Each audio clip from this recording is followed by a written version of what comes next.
అందరికీ నమస్కారం అండి. ఇట్లు మీ కృష్ణవేణి ఛానల్.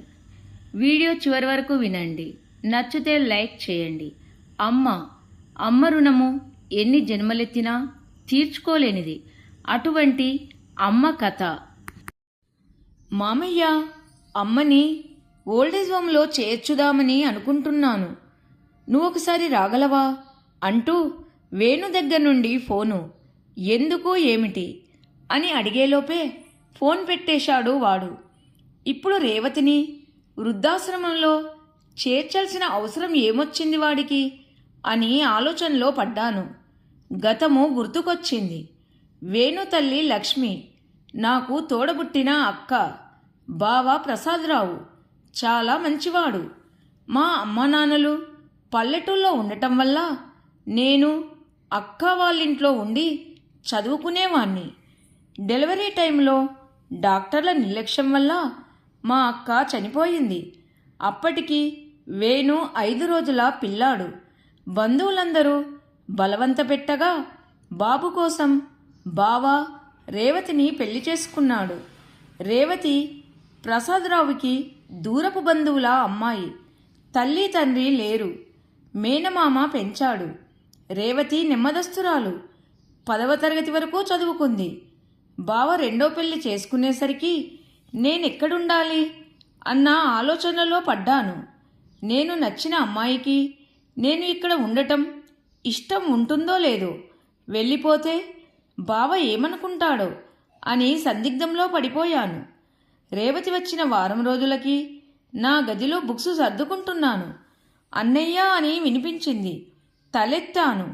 ఎదురుగా రేవతి. మొహమాటంగా లేచి నిల్చున్నాను. అన్నయ్య, మీరేమీ అనుకోకపోతే ఒక మాట చెబుతాను. మీరు ఇక్కడే ఉండి చదువుకుంటున్నారని మీ బావగారు చెప్పారు. నేను వచ్చినందువల్ల మీరు ఇబ్బందిగా ఫీల్ అవుతున్నారని, వేరేగా వెళ్ళిపోవాలని అనుకుంటున్నారని కూడా చెప్పారు. అన్నయ్య, మీరు వెళ్ళిపోవద్దు. నేను కూడా మీ చెల్లెలినే. మీ చదువు అయిపోయే వరకు మీరు ఇక్కడే ఉండాలి. మీకు నా పట్ల ఇలాంటి అభిప్రాయం రావటానికి నేనేమైనా తప్పుగా ప్రవర్తించి ఉంటే క్షమించండి. అంతేకాని మీరు వెళ్ళొద్దన్నయ్యా, ప్లీజ్ అంది తడిసిన కళ్ళతో చేతులు జోడిస్తూ. ఇంత మంచి అమ్మాయిని అపార్థం చేసుకున్నందుకు నన్ను నేనే తిట్టుకున్నాను. అబ్బే, అదేం లేదమ్మా. నువ్వు ఇంతగా చెప్పాక కూడా వెళ్ళితే నేను మనిషినే కానమ్మా. నేను ఇక్కడే ఉంటాను అన్నాను రేవతి తల నిమిరి. చాలా థ్యాంక్స్ అన్నయ్య అంటూ సంతోషంగా వెళ్ళిపోయింది రేవతి. ఆ తర్వాత మరెప్పుడూ రేవతి పరాయి అమ్మాయి అన్న ఆలోచన కూడా రాలేదు నాకు. అంతలా ఆప్యాయత అనుబంధాలు నెలకొన్నాయి మా మధ్య. బాబుని చాలా ప్రేమగా చూసుకునేది రేవతి. అమ్మలేని లోటు నాకు బాగా అనుభవం అన్నయ్య. బాబుకు ఆ లోటు తెలియకూడదు. అసలు నేను సవతి తల్లిననే విషయమేమీ వాడికి తెలియకూడదు అని బావ దగ్గర నా దగ్గర మాట తీసుకుంది రేవతి. మా అక్క ఉన్నా కూడా అంత బాగా చూసుకునేది కాదేమో అనిపించేది ఒక్కొక్కసారి. మా అమ్మా నాన్నలకు కూడా కూతురు లేని లోటు తీర్చడంలో సబలీకృతురాలయ్యింది రేవతి. ఇంటికి వచ్చిన బంధువులందరితో కూడా రేవతి ఆప్యాయంగా మెలిగేది. ఇరుగు పొరుగు వారి దగ్గరనే కాక చుట్టాల దగ్గర కానీ రేవతికి చాలా మంచి అమ్మాయి అనే పేరు వచ్చింది. 2 ఏళ్ళు గడిచాయి. బాబు రేవతిని వదిలి క్షణం కూడా ఉండేవాడు కాదు. వాళ్ళ నాన్నకన్నా అమ్మ దగ్గరే మాలిం ఎక్కువ వాడికి. నాకు చదువు అయిపోయి జాబు కూడా అనుకోకుండా అక్కడే దొరికింది. రేవతి బావ నేను కూడా చాలా ఆనందించాము. అందుకు నేను అప్పుడప్పుడు జాబు పని మీద క్యాంపులకు వెళ్ళవలసి వచ్చేది. ఒకసారి అలా ఢిల్లీ వెళ్ళి 10 రోజుల తర్వాత వచ్చాను. అప్పటికి రేవతి హాస్పిటల్లో ఉంది. 2 ఏళ్లుగా చూస్తున్నా. ఏ రోజు కనీసం తలనొప్పి కూడా ఎరగని రేవతిని హాస్పిటల్లో చేర్చేటంతగా ఏమయ్యిందో తెలియలేదు. అడిగినా బావ చెప్పలేదు. ఏదో దాస్తున్నాడనిపించింది. రేవతికి సహాయంగా ఉండటానికి అమ్మ వచ్చింది. అమ్మ 1 నెల ఉండి వెళ్ళింది. తనను బస్సు ఎక్కించి వచ్చి ఆఫీస్కి వెళ్ళిపోయాను. సాయంత్రం నేను ఆఫీస్ నుండి వచ్చేసరికి రేవతి ఒక్కతే ఉంది. నేను ఫ్రెషప్ అయి వచ్చేసరికి రేవతి కాఫీ ఇచ్చింది.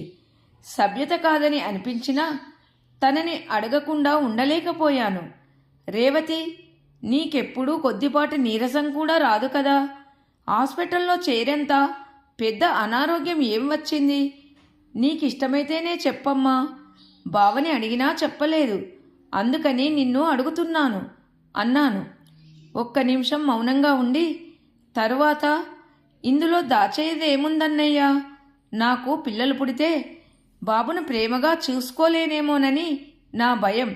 అందుకని పిల్లలు పుట్టకుండా ఆపరేషన్ చేయించుకోవటానికి ఈయనతో చెప్పాను. మొదట ఆయన ఒప్పుకోలేదు. బలవంతం చేసి మరీ నేనే ఒప్పించాను. నాకు పిల్లలు లేకపోయినా పర్వాలేదు, వాణ్ణి నేను ప్రేమగా పెంచుకొని ప్రయోజకుణ్ణి చేయగలిగితే చాలు అంది రేవతి. అప్పటినుండి రేవతిపై ఉన్న అభిమానము రెట్టింపవటమే కాక తనపై గౌరవం కూడా కలిగింది నాకు. నా పెళ్ళయ్యాక నా భార్యకు కూడా రేవతితో మంచి సాన్నిధ్యం ఏర్పడింది. రేవతి గురించి పూర్తిగా తెలుసుకున్నాక వారి స్నేహం కూడా గట్టిపడింది. పెళ్ళైన సంవత్సరానికి నాకు వైజాగ్ ట్రాన్స్ఫర్ అయ్యింది. రేవతిని బావను విడిచి వెళ్ళాలంటే చాలా బాధ కలిగింది. అయినా విడిచి వెళ్ళక తప్పలేదు. వీలైనప్పుడల్లా గాయత్రి నేను వచ్చి వెళ్ళేవాళ్ళము. అలాంటి పరిస్థితుల్లో బావ యాక్సిడెంటులో అకస్మాత్తుగా మరణించడం మా అందరికీ కోలుకోలేని దెబ్బ అయ్యింది. రేవతిని చూసి కంటతడి పెట్టని వారు లేరు. బావ దినకర్మలు అయిపోయి బంధువులందరూ వెళ్ళిపోయాక గాని నాకు రేవతితో ప్రశాంతంగా మాట్లాడటానికి కుదరలేదు. ఆమెకు ధైర్యం చెప్పి మళ్ళీ మామూలు మనిషిగా తిరగగలిగేలా చేయాల్సిన బాధ్యత నాదే. అందుకే రేవతిని పిలిచి, చూడమ్మా, నీకు జరిగిన అన్యాయము ఎవరూ తీర్చలేనిది. నువ్వు బాబు కోసమైనా ఈ బాధ నుండి బయటపడాలి అంటూ నాకు తోచిన విధాలుగా రేవతిని ఓదార్చాను. 2 రోజుల తర్వాత నేను గాయత్రి వైజాగు వచ్చేశాము. అమ్మా నాన్నలను తనకు తోడుగా అక్కడే ఉండమన్నాను. నేను నెలకొకసారి వెళ్ళి వాళ్లను చూసి వచ్చేవాణ్ణి. బాబును స్కూల్లో జాయిన్ చేశాము. వాణ్ణి స్కూల్కు పంపటం, లంచ్ తీసుకెళ్లటం, స్కూల్ నుండి తేవటం, ఈ పనుల వలన రేవతికి నలుగురిలోకి రావటం కాస్త అలవాటై చిన్న చిన్నగా బాబపోయిన దుఃఖంలో నుంచి కోలుకోసాగింది. వేణు ఫస్ట్ క్లాస్ వచ్చేసరికి మాకు 2 పిల్లలు పుట్టారు. ఉద్యోగంలో ప్రమోషన్ రావటంతో అక్కడ కూడా బాధ్యతలు ఎక్కువయ్యాయి. అయినా వీలు చూసుకొని గాయత్రి నేను రేవతిని చూసి వచ్చేవాళ్ళము. రేవతి కూడా ఊరికే ఉండకుండా టైలరింగ్ చేసేది, నేర్పేది. నీకెందుకమ్మా ఈ శ్రమ, ఆస్తి ఉంది కదా అంటే నాకు బోరు కొట్టకుండా ఉంటుంది కదా అన్నయ్య అనేది. తను అలా ఏదో ఒక వ్యాపకంలో ఉంటే తనకు మనసు ప్రశాంతంగా ఉంటుంది అనిపించి ఊరుకున్నాము. రేవతికి రాబడి బాగానే ఉండేది, పని కూడా ఎక్కువగానే ఉండేది. అంత బిజీలో కూడా రేవతి బాబుని క్షణం మర్చిపోయేది కాదు. వాడికి అన్నీ అమర్చిపెట్టేది. స్కూల్కు పంపాలన్నా తేవాలన్నా తను వెళ్ళవలసిందే. నా సహకారము సలహాలు తీసుకుంటూ వేణుని ప్రేమగా పెంచి చదివించి మంచి ఉద్యోగస్తునిగా నిలబెట్టింది రేవతి. తల్లిని దేవతలా భావించేవాడు వేణు. తనతో పాటు ఆఫీస్లో పనిచేసే సరితను ఇష్టపడ్డాడు. అది తెలిసిన రేవతి నన్ను పిలిచి సరిత వాళ్ళ అమ్మానాన్నలతో మాట్లాడించి వాడికి సరితనిచ్చి పెళ్లి కూడా చేసింది. ఇప్పుడు వాళ్లకు ఒక బాబు కూడా. 3 నెలల క్రితము రేవతికి హార్ట్ ఆపరేషన్ అయ్యింది. అప్పుడు సరిత అత్తగారిని ఎంతో బాగా చూసుకుంది. ఇక వేణుకైతే తల్లంటే ప్రాణము. అంతా బాగానే ఉన్నారు. మరి ఇప్పుడు హఠాత్తుగా వేణు ఇలా ఫోన్ చేశాడేమిటో, కారణం ఏమై ఉంటుందని ఎంత ఆలోచించినా ఏమీ తోచకపోవటంతో వాడితో మాట్లాడితే కాని విషయం తెలియదులే అని నిట్టూర్చి ఇంటికి బయలుదేరాను. మధ్యలో బస్ టిక్కెట్స్ రిజర్వేషన్ చేయించుకొని వెళ్ళాను. ఇంటికి వెళ్తూనే, గాయత్రి, త్వరగా బట్టలు సర్దు, హైదరాబాదుకు వెళ్తున్నాము అన్నాను. ఏంటండి ఇంత సడన్గా ప్రయాణము? ఆశ్చర్యంగా అంది గాయత్రి. తలనొప్పిగా ఉంది, ముందు కాస్త కాఫీ ఇవ్వు, నీకు అన్ని వివరంగా చెబుతాను అన్నాను. కాఫీ తెచ్చి ఇచ్చి కూర్చుంది గాయత్రి. చెప్పండి అంటూ. వేణు ఫోన్ చేసిన విషయం చెప్పి, వాడు వాళ్ళమ్మని ఎంతో ప్రేమగా చూసుకునేవాడు, ఇలా ఎందుకన్నాడో అర్థం కావటం లేదు. అది ఆలోచించే నాకు తలనొప్పి వచ్చింది. ఏది ఏమైనా మనము అక్కడికి వెళ్ళి వాడితో మాట్లాడితే గాని అసలు విషయము తెలియదు. త్వరగా కాని వెళ్దాము అన్నాను. నేను చెప్పింది విని నిశ్చేష్టురాలిలా నిలబడిపోయింది గాయత్రి. వెంటనే కోపంగా, అదేంటండి, ఆ అబ్బాయికి మతిగాని పోయిందా ఏంటి? రేవతి లాంటి తల్లి ఉంటుందా? అలాంటి ఆమెను హోంలో చేర్చుతానంటాడా? వెళ్ళి అదేంటో తేల్చుదాము. వాళ్ళకిష్టం లేకపోతే రేవతిని మనము తెచ్చుకుందాము అంది. మేము హైదరాబాదులో వేణు ఇంటికి వెళ్ళేటప్పటికీ తెల్లవారుతుంది. కాలింగ్ బెల్ కొట్టిన కాసేపటికి తలుపు తెరుచుకుంది. తలుపు తెరిచిన రేవతి ముఖంలో ఆనందంతో పాటు ఆశ్చర్యము. ఏంటి అన్నయ్య, ఈ అనుకోని రాక అంటూ ఇంట్లోకి దారితీసింది. రేవతి ముఖం చూస్తే ఈ విషయము తెలిసినట్లు లేదు. రేవతి కాఫీలు తెచ్చింది. అంతలో వేణు, సరిత కూడా లేచి వచ్చారు. పలకరింపులు అయిపోయాక స్నానాలు, టిఫిన్లు ముగించుకొని వేణు నేను బయటకు వెళ్ళొస్తామని చెప్పి బయలుదేరాము. కొంచెం దూరం వెళ్ళి చిన్న పార్కులో కూర్చున్నాము. ఇప్పుడు చెప్పరా వేణు, ఎందుకు మీ అమ్మను ఓల్డేజ్ హోంలో చేర్చాలని అనుకుంటున్నావు అన్నాను. వాడు ఒక్క నిమిషమాగి, సరిత మళ్ళీ జాబులో చేరతానని అంటుంది మామయ్య. ఇల్లు కొన్నప్పుడు మొన్న అమ్మకు ఆపరేషన్ అప్పుడు కొంత అప్పు అయ్యింది కదా. పైగా ఈ సిటీలో కాస్త సుఖంగా బతకాలంటే ఇద్దరి సంపాదన లేకపోతే కుదరదు కదా. బాబుని అంటే డే కేర్లో చేర్చవచ్చు, కానీ అమ్మకు ఆరోగ్యం సరిగా ఉండటం లేదు కదా. పైగా ఆపరేషన్ అయి ఉండటం వల్ల తనను ఒక్కదాన్ని ఇంట్లో వదిలి వెళ్లాలన్నా భయమే. అందుకని సరిత అమ్మను హోంలో జాయిన్ చేయాలని పట్టుపడుతుంది. నాకు అమ్మను వదిలి ఉండటం ఇష్టం లేదు. ఏం చేయాలో పాలుపోక మీకు ఫోన్ చేశాను. ఈ విషయము అమ్మకు ఇంకా చెప్పలేదు. ముందు మీతో మాట్లాడిన తర్వాతే అమ్మతో మాట్లాడాలి అనుకున్నాను అన్నాడు వేణు. చాలా మంచి పని చేశావు. ముందే మీ అమ్మకు తెలిసినట్లయితే నీకు హోం ఖర్చు లేకుండా పోయేది. ఎందుకంటే ఈ విషయం విన్న వెంటనే గుండె ఆగి చనిపోయేది అన్నాడు. మామయ్య అంటూ దెబ్బతిన్నట్టుగా చూశాడు వేణు. లేకపోతే ఏంట్రా, ఇప్పుడు నీకు తెలియని 2 విషయాలు చెబుతాను, విను. మొదటి విషయం, నువ్వు మీ అమ్మకు సొంత కొడుకువి కాదు, నా అక్క కొడుకువి అన్నాను. చలనం లేని విగ్రహంలా ఉండిపోయాడు వేణు. నువ్వు చెప్పేది నిజమా మామయ్య అంటూ పదే పదే అడిగాడు. అవును, మీ అమ్మ మీ నాన్నకు మొదటి భార్య.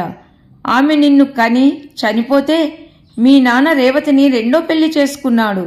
సవతి కొడుకనే ఆలోచన కూడా లేకుండా నిన్నెంతో ప్రేమగా పెంచింది. నీకేదైనా జబ్బు చేస్తే విలవిలలాడేది. నీకు ఇంకో విషయం చెప్పనా, తనకు పిల్లలు పుడితే నీ మీద ప్రేమ తగ్గిపోతుందేమోనని మీ నాన్నని బలవంతాన ఒప్పించి తనకు పిల్లలు పుట్టకుండా ఆపరేషన్ చేయించుకుందిరా ఆ పిచ్చి తల్లి. అందుకే రేవతంటే నాకు ప్రేమ, అభిమానం, అన్నిటికి మించి గౌరవం. తల్లి తండ్రి లేని నిన్ను ఇంత ప్రేమగా పెంచి చదివించి ఇంతటి వాడిని చేసినందుకు ఇలా కృతజ్ఞత చూపుతావనుకోలేదు. ఆ తల్లి రుణము ఏమిస్తే తీరుతుంది?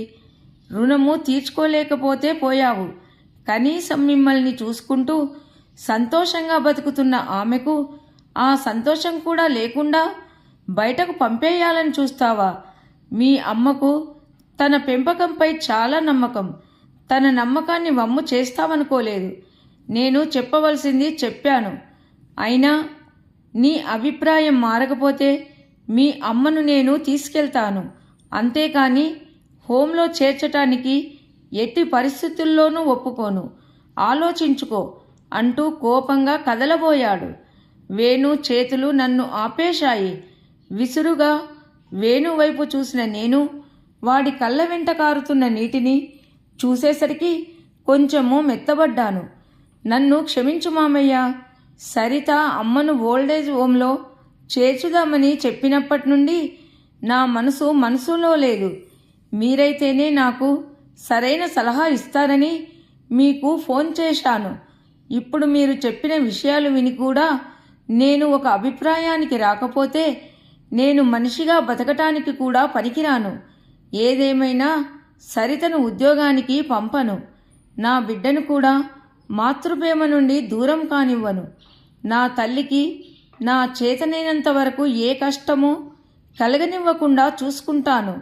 ఇది నీ మేనల్లుడిగా కాదు మామయ్య, రేవతి కొడుకుగా చెబుతున్న మాట అన్నాడు దృఢంగా వేణు. మళ్ళీ అమ్మయ్య, ఇదంతా అమ్మకు తెలియదు.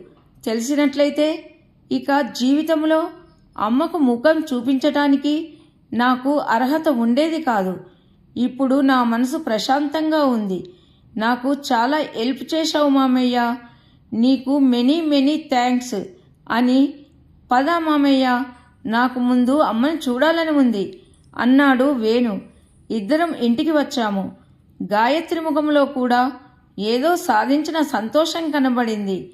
నాలాగే తను కూడా తన ప్రయత్నంలో సఫలం అయ్యిందని అర్థమయ్యింది.